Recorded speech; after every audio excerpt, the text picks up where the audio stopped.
Okay, there. Right there. All right, so right now my wife and I are hopping in a Didi. We're going to head back over to the baby aftercare house. She wanted to stop at the house and grab some items. And yes, she can leave the baby aftercare place. She's not locked in like a hostage. But yeah, anyway, she went to an appointment today. Our doctor's being looked after by the nurses there, and then she stopped at the house, waited for me to come home from work, and then we're going back together. Gonna grab some dinner there. Now, right now I thought I'd make a video because in less than a month, January 5th to be exact, it's been 1 year since I've returned back to Guangzhou, China. Now, I left in June of 2020 when the pandemic was running rampant because I had some health complications, and since then I wasn't able to come back because I couldn't get visas. I mean, pandemic really threw a curveball into my life. I lost lots of money, I spent lots of money, I invested in myself in getting more education, and in the long run it all worked out. And I'm so grateful, and I had a blast this year. I just thought, you know what, I'll talk about my year living here, the past year, since returning. So first of all, we got to talk about getting used to life in China again. I mean, life in Canada and life in China, it's different paces. You know, in Canada I was driving everywhere. In China, the only thing I drive or ride is my e-bike, but I do travel all over the city, whether it's by Didi, which is extremely affordable, or even more affordable, the metro system. What are the things that I got to get used to coming back? I got to get used to my daily schedule in Canada. I wasn't a Monday to Friday type guy. I was, you know, school schedule and then part-time work on the weekends and stuff. Where now I'm up every morning early, at least 5, 6. Where in Canada I'd be up 8, 9. And then at work by 8 in the morning, and then finished by 5. So that Monday to Friday, 8 to 5, 9 to 5 type work. Getting used to that back in the schedule has me on a good page. And then also I got to get used to the hot summers. In Canada, summers are nice, they're cool, but they aren't as rampant hot as the ones are here. I love the heat, so had some good fun pool days, and then other outings and, you know, times with friends, drinks on the patio during the hot summer. Now, second thing I really enjoy about being back in China is the Chinese food and food in general. In Toronto, we have tons of amazing multicultural food, and the one thing I do miss is a really good New York style pizza, shawarma. The shawarma we have in Toronto, in Mississauga where I live, suburbs of Toronto, is just fantastic for the price too. Like, you just can't get that here. You can get shawarma here, but it's not loaded with like the pickled turnip and, you know, all the sauce, white sauce, red sauce, all this stuff.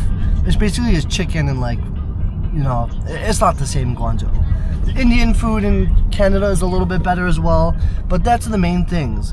But you know what? To have amazing dumplings and noodles and the whole other selection of affordable and good Chinese food, you give some and you get some. So I lose a little of some things I do love, but I gain just as much back. Stuff that you can't get in Canada.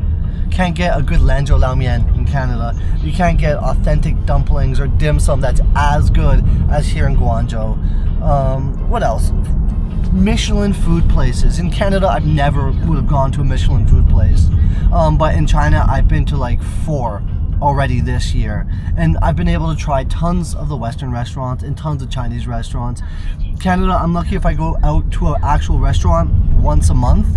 It's more like fast food takeaway. Where here, I got a ton of fast food takeaway, ton of restaurants, and just more of a, you know, out dining experience. And now, don't get me wrong, I do cook at home a ton. And I get just as good beef. Sam's Club steaks, those USDA prime steaks, like better than Canadian steaks, I'd put it. I mean, you can get steaks that same in Canada, but it's the same price, so it doesn't really matter. And yeah, I mean, food as fantastic. Now the ride has been a little bumpy. It's kind of dark as well, so I hope you guys can see perfectly fine. Next thing on the list was, I'm so grateful this year being back in China of meeting a handful of people. I mean, in Canada, I would meet new people now and then through especially my hobbies like sneakers and film and videography, or even online. But I find in China, my extracurriculars, going to the pub, the bar, for watching UFC events or sporting events, or just hanging out on the weekend with friends and meeting friends of friends, I've actually met a lot more people that I consider somewhat close friends than I would have back in Canada. In Canada, I'd say I met one really good close friend since I went back. Shout out to my boy Emil. Great guy. I do miss him. And my sneaker friends, I miss them too from back home, my Kicks We Trust podcast. But in China, through my soccer team, I've met some really good guys that we play together, we have drinks together. It's all fun. So quality of friends here in China, I'm finding a ton of them. And I mean, if you come to China, it depends on how social you are and the type of personality you have. Not everyone gets along, but I do find I've found a handful of people I do get along with, and a few people I don't. So I mean, it's a good spectrum of people. Now this guy's blasting some techno going on. Next thing, trips. This year I only really went on one trip, but we'll talk about finances and costs and everything later. But I went on one really nice trip with the boys to Macau. I could have had a chance to go to Singapore, but I had a school IB training at the time and I couldn't miss out on that. It was mandatory. But yeah, I did go to Macau. It was a great trip. We got to watch the UFC fight. I stayed at the Venetian, went in the pool. I do have footage of that trip, and I think the vlog will come out eventually. It's just near the end of the trip, it kind of fell apart because it was just a little messy. The way we're going now is the way I took a bridge the wrong way one time when going home and got lost and ended up being over here. So yeah, it's good. It's informative. It's good. But like I said, the trip was great. And next year, I do plan to go on at least one trip. I would love to do a Hong Kong trip, go to Llama Island adventure with the boys. And I haven't been to Hong Kong for years, so that's another thing I would enjoy. And then eventually, once my daughter is a little older, we're gonna go, back to Thailand, Japan, and all those sorts of things. And definitely, we got to go back to Canada to visit my family. Yeah.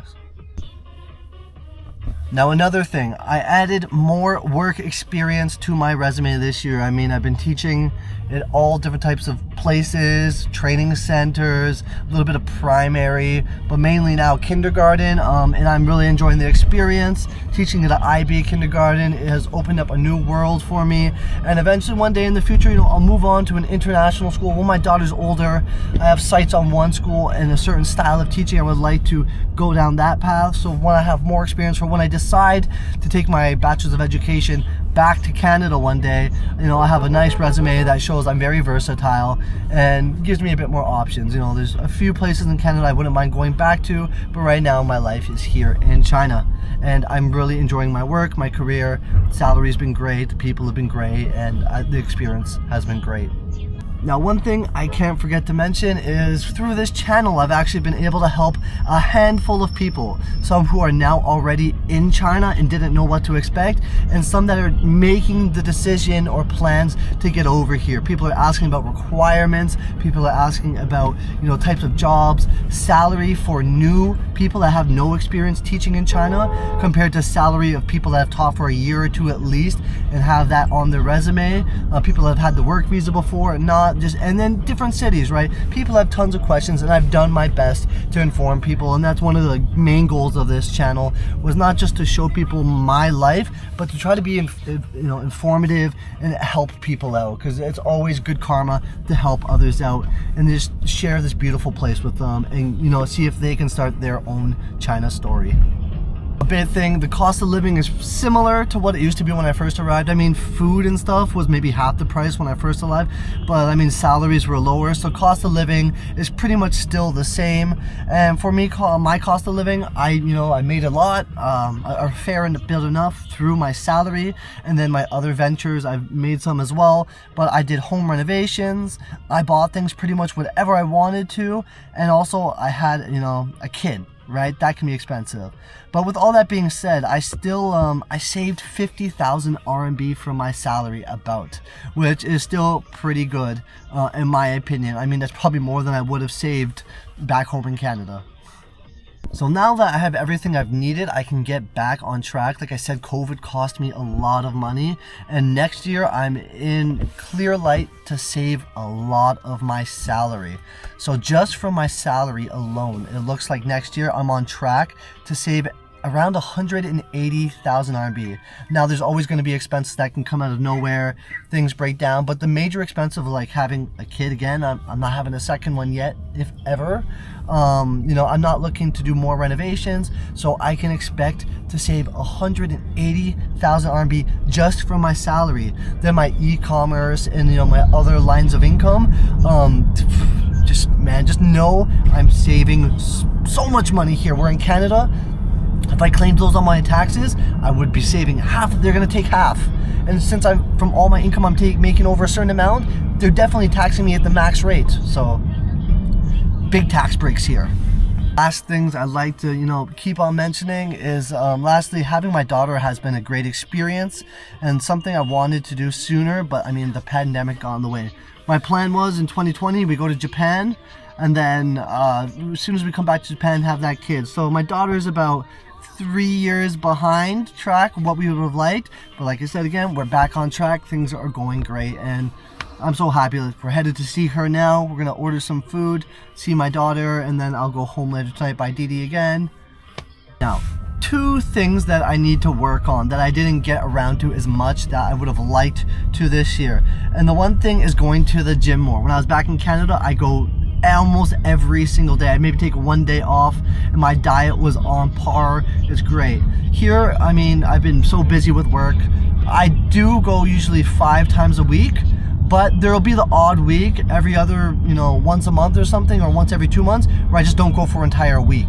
And then my diet on top of that has not been the greatest. So that's thing number 1.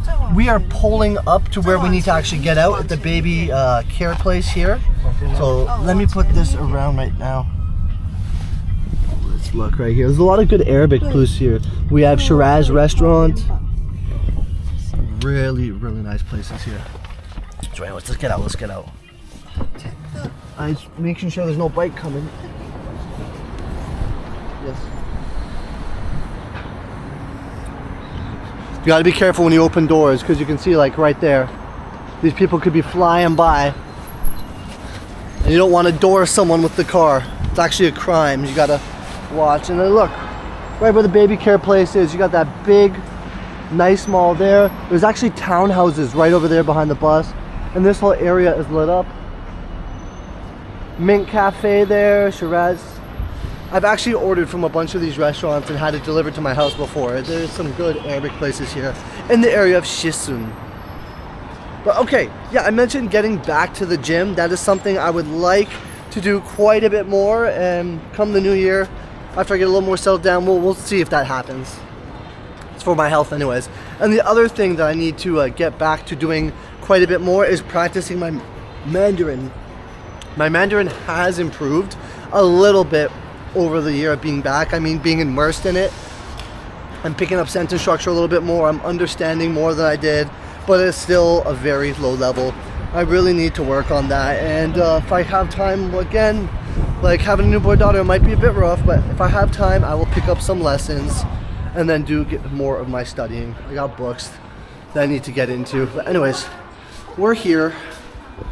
We're gonna go up to our little private room and get our daughter to come along. Right now she's with the nurses in the nurse care center, so let me go up. All right, so we're in the room now, and the main thing I wanted to get to is I do plan on staying in China for at least 10 more years until I hit the age of 45. And then, I mean, if the situation in Canada, the politics when it comes to teaching in Canada doesn't change, then maybe stay longer.